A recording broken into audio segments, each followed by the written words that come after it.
2 மாசம் இப்ப 2.5 மாசத்துல 20,881 கோடி ரூபாய் இந்த அரசு தாவேக அரசு கடன் வாங்கியிருக்குன்ற ஒரு செய்தி பார்த்தோம் காலையில. ஆனா அவர் பிரச்சாரத்துலயும் சரி இல்ல ஆட்சிக்கு வந்தப்புறமும் சரி இந்த அளவுக்கு கடன் எல்லார் தலையிலையும் கடன் சுமை ஏத்திட்டாரு அப்படி இப்படின்னு எங்களுடைய கழக தலைவரை பத்தி இல்லாதவங்களும் பேசினாரு. இன்னைக்கு இந்த 2.5 மாசத்துல 20,881 கோடி இந்த அரசு கடன் வாங்கியிருக்குன்றது அவருக்கே தெரியுமா என்ன? அதாவது என்ன சொல்றது, அவருடைய முடிவுக்கே விட்டு விடுறோம். எல்லாம் பொய்யான ஒரு பிரச்சாரம் பண்ணி மக்களை ஏமாத்தினாங்கன்றது இன்னைக்கு வெட்ட வெளிச்சமா தெரியுது. அதே போல பாத்தீங்கன்னா ஒரு இளைஞர்கள் மாணவர்கள் பெரிய ஒரு போராட்டம் எடுத்திருக்கிறாங்க. டெல்லியில ஜந்தர் மந்தர்ல பெரிய ஒரு போராட்டம் நடத்தினார்கள். நம்முடைய சென்னையிலும் சரி பல்வேறு மாவட்டத்துல நடந்தது.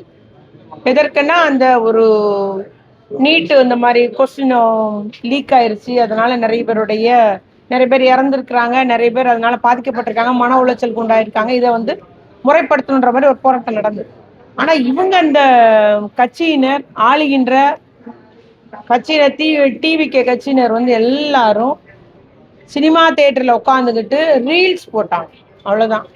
அவங்க உட்காந்து அங்க பாக்குற மாதிரி எல்லாரும் சீனியர் அமைச்சர்ல இருந்து ஏங்க உண்மையிலே அழுதாங்களோ என்னவோ தெரியாது. ரீல்ஸ்னா என்ன அர்த்தம்? நடிச்சாங்க. அவங்களும் ஒரு அழுதுகிட்டு ரீல்ஸ் போட்டாங்க. எல்லாரும் அவருடைய முதல்வரை இம்ப்ரெஸ் பண்றதுக்காக அவங்கவுங்க தரப்புல ரீல்ஸ் போட்டுட்டு இருந்தாங்க. அதுதான் உண்மை. ஆகவே இவங்க அங்க ஜனநாயகத்தை காக்க ஒரு பெரும் போராட்டம். இவங்க ஜனநாயகன்ற படத்தை பாக்குறதுக்கு எல்லாரும் விளம்பரப்படுத்தி டிக்கெட் வாங்கி கொடுத்து போஸ்டர் ஒட்டி எல்லாரும் கலந்துக்க ஒரு அமைச்சரே சொல்றாரு எல்லாருமே படம் பாருங்க. ஆகவே என்ன கலாச்சார சீரியல் இதுதான் மாற்றமா?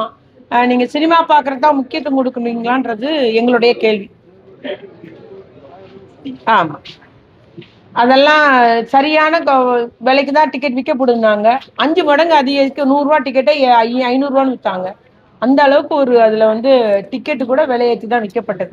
அதனால அவர் சொன்னது எதுவுமே செய்யலைங்க.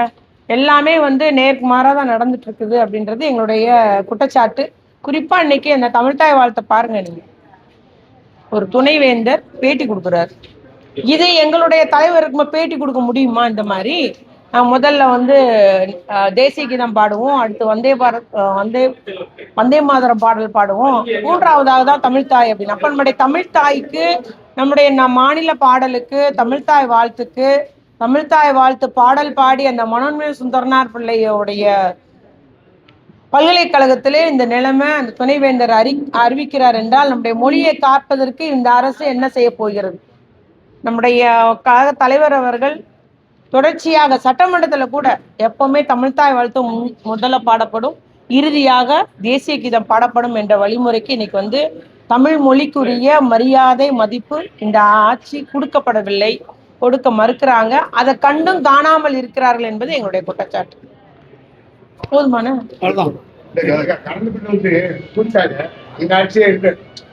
இருக்கலாம். இப்படி தேவையெல்லாம் ஓட்டு போட்டு மக்கள் பொதுமக்கள் ரொம்ப வருத்தப்படுறாங்க. அதை வந்து என்ன நினைக்கிறீங்க? இல்ல உணர்வு அதாவது நம்முடைய கழக தலைவர் தளபதியாருடைய ஆட்சியை பத்தி அவங்க நினைக்கிறாங்களேன்றது எங்களுக்கு மகிழ்ச்சி.